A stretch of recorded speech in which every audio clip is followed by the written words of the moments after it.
नमस्ते, म हो विवेक भट्टराई र तपाईँ हेर्दै हुनुहुन्छ युट्युब च्यानल हाम्रो टेक्निसियन। यो च्यानलमा चाहिँ हामी हार्डवेयर र नेटवर्किङ पढाउन गइरहेका छौँ। प्रायः जसो अब भिडियो हेर्दाखेरि जुनमा पनि इङ्ग्लिस ल्याङ्ग्वेज या हिन्दी ल्याङ्ग्वेज र अरू ल्याङ्ग्वेजमा बनेको छ र नेपाली जनताहरूलाई, नेपाली मेरा दाजुभाइ दिदीबहिनीहरूलाई अलिकति केही सिक्नु पर्यो भनेदेखि नेपालीमा उपलब्ध नभएको कारणले गर्दा म यो बनाउन गइरहेको र सुरुमा चाहिँ हामी कम्प्युटर कसरी फर्मेट गर्ने भनेर आज सिक्न गइरहेका छौँ र यसपछि तपाईँलाई डिफ्रेन्ट कुराहरू म सिकाउँदै जान्छु। हाम्रो च्यानलको नाम हो हाम्रो टेक्निसियन। प्लिज सपोर्ट गरिदिनु होला, लाइक गरिदिनु होला, सेयर गरिदिनु होला अनि सब्सक्राइब गरिदिनु होला। आज सुरुमा चाहिँ फर्मेट गर्नको लागि हामीलाई चाहिने भनेको विन्डोज 7 को सिडी र एउटा डिभिडी। सजिलै छ, कुनै गाह्रो छैन यो बनाउनलाई। अब कम्प्युटर बनाउन या केही प्रोग्रामिङहरू गर्नलाई म तपाईँलाई सबै कुरा प्रोग्रामिङहरू, वेब डिजाइनिङहरू या यो सबै कुराहरू तपाईँलाई सिकाउँछु। डेस्कटपमा सिकाउन गइरहेका छौँ आज चाहिँ। अब हामीले चाहिँ डेल बटम दाबिराख्यो भनेदेखि यहाँहरूले हेर्नुभएको होला किबोर्डमा डेल बटम। कम्प्युटर रिस्टार्ट गरेर डेल बटम दाबिराख्नु भयो भने त्यहाँनिर बायो सेटिङ खुल्छ र बायो सेटिङ भनेको चाहिँ बायो सेटिङ खुल्छ र बायो सेटिङमा गएर हामीले खोज्ने चाहिँ बुट सेटिङ या बुट प्रायोरिटी या बुट डिभाइस। डिफ्रेन्ट कम्पनीको मदरबोर्ड अनुसारले डिफ्रेन्टमा कुनैमा बायो सेटिङ लेखेको हुन्छ भने कुनैमा बुट प्रायोरिटी, कुनैमा बुट डिभाइस। हामी त्यहाँ गएर खोज्ने हो र खोजेर फर्स्ट बुट डिभाइस या फर्स्ट बुट प्रायोरिटी या फर्स्ट बुट अर्डर, फर्स्टमा चाहिँ हामीले डिभिडी या सिडी राख्नुपर्छ। र फर्स्टमा किन राख्ने भन्दाखेरि फर्स्टमा राख्यो भनेदेखि उसले सबैभन्दा सुरुमा चाहिँ डिभिडीबाट खोज्छ, त्यसपछि अनि अरूबाट खोज्दै जान्छ। फर्स्ट बुटबाट त्यहाँ केही पनि सफ्टवेयर भेटेन भने सेकेन्डबाट, त्यहाँ पनि केही भेटेन भने थर्डबाट त्यसरी खोज्दै जान्छ। त्यही भएर हामीलाई हार्ड डिस्क चलेकै छ भने फर्स्ट राख्दा हुन्छ, तर डिभिडीबाट हामीलाई फर्मेट गर्नु छ भनेदेखि first boot priority DVD ROM राख्ने।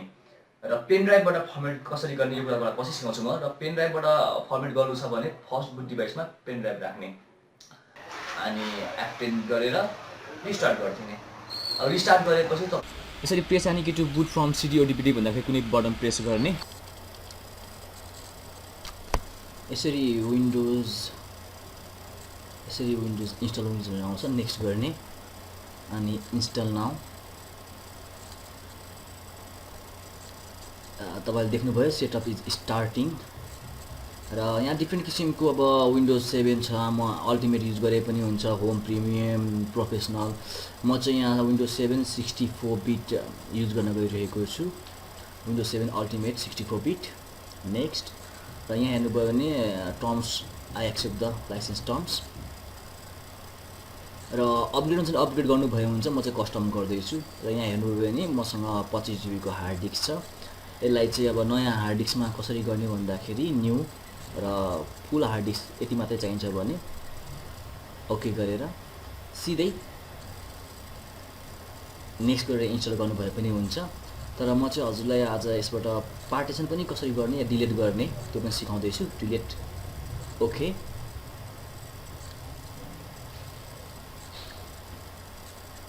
न्यू। अब म एउटा 15 GB को हार्ड डिस्क क्रिएट गर्छु, एउटा पार्टिसन 15 GB को पार्टिसन र अर्को चाहिँ 10 GB को एप्लाई गर्ने, ओके गर्ने। अनि त्यसपछि यहाँ 10 देख्नुभयो अन एलोकेटेड स्पेस, यहाँ चाहिँ फेरि 10 GB को राख्दै जस्तो त्यस्तै। अब म अझै 14 GB 15 GB मा नेक्स्ट गरिदिने।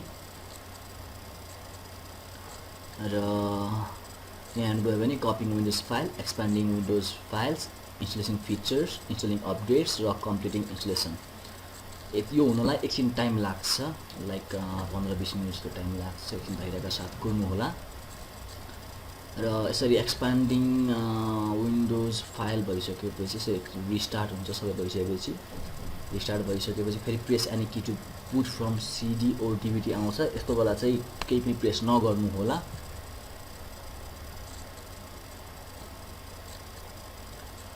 Starting Windows, setup is starting service. अब कम्प्लिटिङ हुनलाई एकछिन टाइम लाग्छ, धैर्यका साथ कुर्नुभयो हुन्छ। Setup is applying, set will continue after restarting your computer.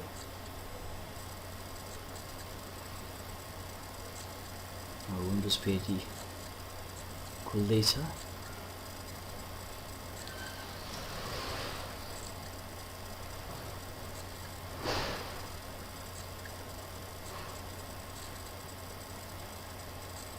Setup is preparing your computer for first use. अब यहाँ युजर नेम आफ्नो युजर नेम लेख्नुभएको हुन्छ। युजर नेम म लेख्दैछु विवेक भट्टराई र कम्प्युटर नेम म लेख्दैछु हाम्रो टेक्निसियन।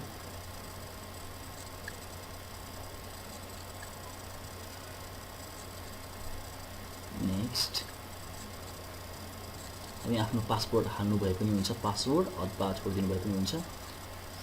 यहाँ प्रोडक्ट की हाल्नुभएको हुन्छ, म चाहिँ यहाँ छ भने प्रोडक्ट की हाल्नुभएको हुन्छ, जेन्युन प्रोडक्ट की। यदि छैन भने चाहिँ म चाहिँ नेक्स्ट गर्छु।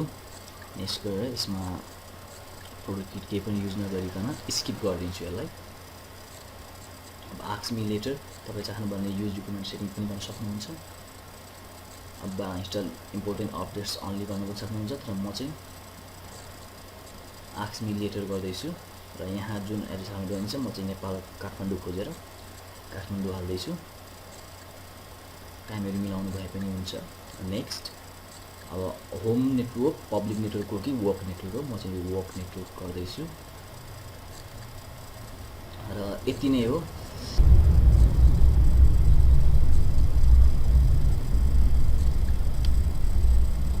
हेर्नुभयो कति सजिलो रहेछ विन्डोज फर्म इन्स्टल गर्नलाई, कम्प्युटर फर्म गर्नलाई। र यहाँ अब हामीले दुईटा पार्टिसन क्रिएट गरेको थियो, यसलाई फर्मेट गर्नुपर्छ खोल्नको लागि। फर्स्ट टाइम यदि पार्टिसन क्रिएट गरेको छ भने त्यतिकै डिप खुल्दैन, फर्मेट गर्नुपर्छ। हामी फर्मेट गर्छौँ।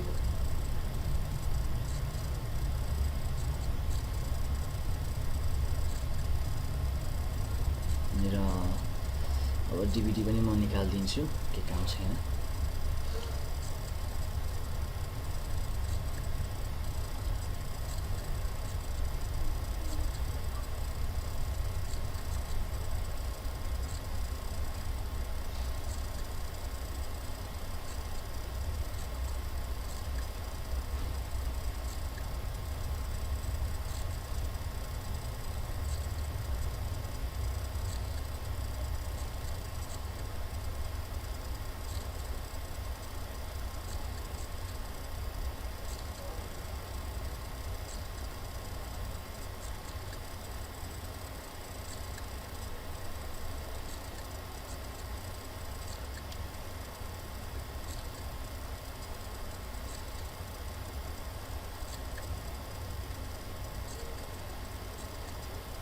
यसरी हामी आइकनहरू ल्याउन सक्छौँ।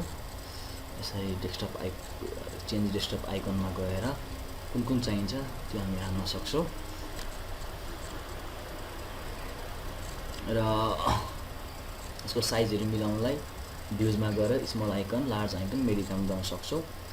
अब बाँकी भनेको हामीले अब विन्डोज फ्रेस विन्डोज त हाल्यौँ, तर चाहिने विन्डोज अफिस प्याकेज भयो या मोजिला, फायरफक्स, क्रोम, ओपेरा या VLC player, media classic, power DVD भनौँ। अर्को नेटवर्कको यहाँ आइकन हेर्नु हुँदा नेटवर्कको आइकनमा त्यहाँ एल्लो साइन छ, लाइक त्यसको ड्राइभर गएको छैन, त्यसको सफ्टवेयर राम्रोसँग गएको छैन। अब त्यो कसरी हाल्ने हेर्दाखेरि यहाँ हेर्नुहोस् त, कुनै पनि अहिलेसम्म सफ्टवेयर हामीले हालेको छैनौँ। त्यो कसरी हाल्ने भन्ने कुरा म तपाईँलाई नेक्स्ट ट्युटोरियलमा सिकाउनेछु।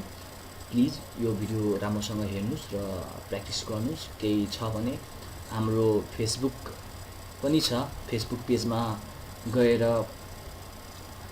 facebook/हाम्रो टेक्निसियन फेसबुक पेजमा गएर केही क्वेसनहरू सोध्न सक्नुहुनेछ। र यो भिडियो यहाँहरूको लागि बनाएको, राम्रोसँग हेर्नुहोला, सब्सक्राइब गरिदिनु होला, सेयर गरिदिनु होला, लाइक गरिदिनु होला, ताकि यस्तो भिडियो बनाउन हामीलाई धेरै सपोर्ट मिल्नेछ यहाँहरूबाट। र यस्तो धेरै ट्रिकहरू म तपाईँलाई सिकाउनेछु। तपाईँ सिक्नुहुन्छ भने म तपाईँलाई धेरै राम्रो राम्रो ट्रिकहरू सिकाउनेछु। जसरी भए पनि सिक्नुहोला। धन्यवाद।